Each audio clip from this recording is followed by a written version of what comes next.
Yes, man. So Steph Curry had one of the greatest seasons in NBA history. Okay, MVP unanimously, right? Best shooter of NBA history. Now, before I really get into this, I just want to give my due respects to Steph Curry. This guy's amazing. He's an animal and everything and all that. But I have to hesitate on giving him the unanimous MVP. Okay, and I know it's like blasphemy nowadays speaking against Steph Curry, but really, over 100 people around the NBA said that this guy's like they all said that he's MVP, and they couldn't make an argument for any other players in the league. I don't know about you, but I find that so disrespectful. It's like no one else even watched the other players. And I'm just gonna give you a couple reasons just come to my top of my head on why Steph Curry shouldn't have got MVP and why some other players maybe should have got it over him. Now I expected the majority of people to vote for Steph Curry, but no people to vote against him. Nah, that's not flying. It's not flying with me. So the first thing I really want to point before I get into this is Steph Curry. He's an amazing basketball player. He's probably my favorite basketball player to watch. His highlights are ridiculous. He shoots from anywhere. It's crazy, right? But you really got to define what it means to be an MVP. Because I hesitate so hard on giving Steph Curry the MVP because he's not even the most valuable player to his team. Like, you take Steph Curry away from the Golden State Warriors, what do? Well, look at Houston. Look at the Houston playoff series. Look at Portland's playoff series. They literally, as soon as he got injured in that game in the playoffs, they literally steamrolled past the Portland Trailblazers. In fact, they were even better when he came off the floor. Doesn't that like just in your mind? Like, how does that make sense? How are you the most valuable player in the league when Draymond Green is a more integral part of your offense than you are? You take Draymond Green out of that team, they do not work. Okay, they are not the cohesive machine. Draymond Green defends every position. He guards your best player. He gets the rebounds. He starts the fast break. He leads like the team in assists, right? And in Steph Curry's absence, he puts up LeBron numbers. This guy has been doing this the whole season. But yet Steph Curry shoots from 30 feet and somehow you forget, right? Second fact, right, is he's a one-dimensional player. People are forgetting that this guy is literally a one-dimensional player. Besides scoring and shooting threes, what does he do? Are you going to tell me that he's great at assisting? He does good passes? This guy's assists went down. They went down. He averaged around 7-something last year, almost 8, and this year he averaged around 6%. They went down. And he got the MVP. It doesn't make sense. How are you the point guard? You're blowing out teams. You have the most high-scoring teams, scoring like 100, over 110 points a game, and your assists go down? But yeah, your points go up and you're averaging 30 points a game.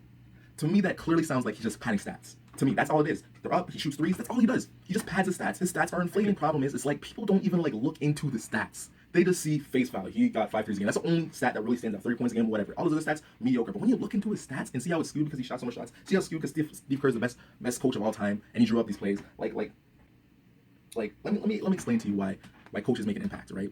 Greg Popovich, one of the best coaches of all time, defensive minded though. Remember, so after Tim Duncan, right, got his 2 back-to-back MVPs, right? No one on the Spurs ever got MVP after that. Why was that? Want to know why? Because he was a defensive-minded coach, and he slowed the game down and executed his offense, right? It skewed everyone's stats downwards because there's less shots in the game, right? Don't think that makes a big impact? 1962 basketball game. You got to do your basketball history, man. The 1962 basketball season, when Wilt Chamberlain averaged 50 points a game and scored 100 points, and everyone was freaking out about it, right? And Oscar Robinson in the same season averaged a triple-double. Guess what? None of them won MVP. And you know why Oscar Robinson and Wilt Chamberlain didn't win? You want to know why they didn't win MVP?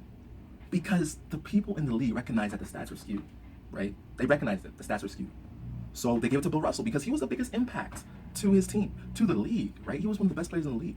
And they recognized that Wilt Chamberlain averaging 25 rebounds was padding his stats. How? By throwing up the ball and getting his own rebound when he can clearly score. Steph Curry is doing the same thing but with threes. He's padding his stats. When they played San Antonio, they exposed him. When he can't shoot in a game, when he's off, he is absolutely horrible. He shoots his team out the game. In that game where he scored 70 points in OT, he's 1 for 10 for 3 before. What was he doing before that? I'll tell you, not much. I love me some Steph Curry. He is a phenomenal player. But do not get it confused. He did not deserve MVP this year. Second reason, or third reason, whatever, I don't even keep count. Steve Kerr is the best coach of all time. This guy's the best coach of all time. And he designed an offense, right, that is so, the offensive tempo is so high, it skews everyone's points, everyone's stats on the team upwards. Similar to Mike D'Antoni's of Phoenix Suns, right? If you remember the Phoenix Suns, Steve Nash won MVP because his team scored so much points that he had like 11.5, 12 assists a game, and he was scoring like around 20 points. And his second year, where he won MVP back-to-back, he didn't even deserve it, but just because of his team, right, and them skewing, I can't give it to this guy. Steph Curry, the Warriors shoot 30 shots a game. 31 shots a game. Steph Curry himself shoots 11 threes a game. The Warriors shoot 31 threes, Steph Curry shoots 11 threes. And you wonder why he had 400 threes. And I'm not saying he's not a good shooter, he's the best of all time, but 11 threes a game? Really? You're going to tell me you need to shoot 11 threes a game. That's the most attempted I've ever. I don't even know who's attempted more threes a game than Steph Curry. All right? So that's going to skew his numbers up. That's why he hit 400. Does that make him the best player? So you have the best coach of all time, right? playing an high offensive tempo, designing an offense for you to shoot 11 threes. It's not Steph doing it. It's his coach. You put Steph on another team, he's not doing that. You take Steph off the Warriors, they're still hitting 60 wins. You want to tell me he's the MVP of this league? Now let me give you 3 players who, in my opinion, more impactful to the team. Kawhi Leonard. There has never been a 3-guard that impacts both sides of the field as much as Kawhi Leonard. See, when Steph Curry, when he misses, he's off. He's done. He's not even helping his team anymore. He doesn't do anything for it. Kawhi Leonard, this guy shuts down your best player. I don't know if I've ever seen a better defensive player. I really do not know if I've ever, and I've watched basketball for a long time, I've never seen a better defensive player than Kawhi Leonard. And his offense, he is shooting nearly 50% from 3. It's ridiculous. Steph Curry, his defense has improved, but it's still suspect. I mean, there's a reason why the Golden State Warriors are allowing 100 points a game.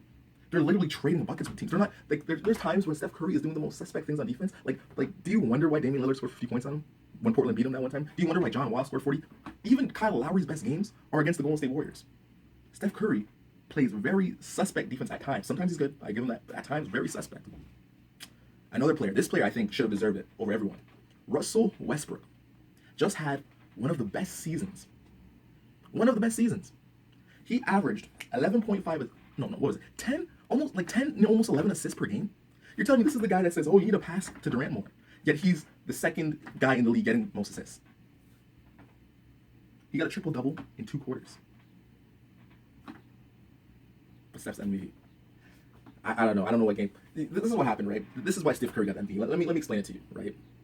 1, he's a pretty boy. People like his family. The NBA is marketing him because of that, right? He doesn't get in trouble. Doesn't have any tattoos. NBA wants to market him, make you guys think that he's so good. 2, Russell Westbrook. This guy's explosive. He gets texts, right? They don't want you to really investigate that. Like, it just makes sense. And 3, because he got MVP last year when he shouldn't have deserved it, Russell Westbrook carried the Thunder, right? Carried the Thunder without Kevin Durant last year, right?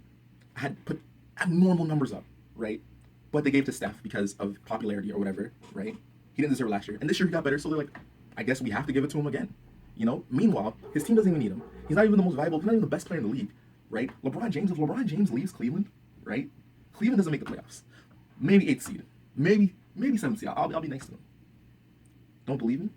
When LeBron James left Cleveland to go to Miami, they went from 60-win team, best in the East, to 20 wins, not even making the playoffs.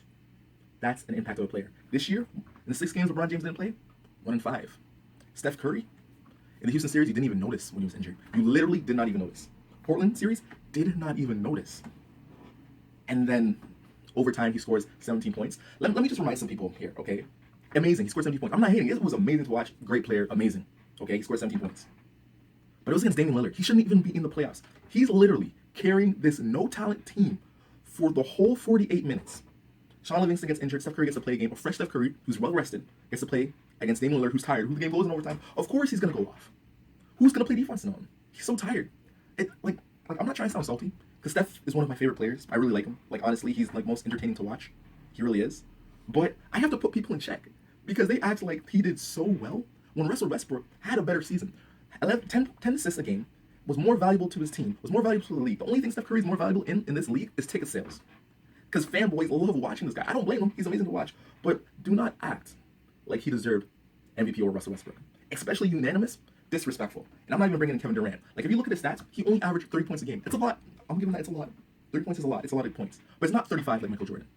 It's not 32 like Kevin Durant a couple years ago, right? It's 30. He averaged a high 3-point percentage, but people shot better from the field. There's people in the league who shot a high 3-point percentage of them, so I can't give him that. He hit 5 threes a game. Well, when you're shooting 11 threes, yeah, you're going to hit 5. Even though it's a really high percentage. I know 45, 46%, whatever it is. But when Kobe scored 60 and he shot 50 shots, no one just swept that under the rug. My end verdict is this. Steph Curry, best shooter of all time. But that's what he is, the best shooter of all time, okay? Not the best player, the best shooter.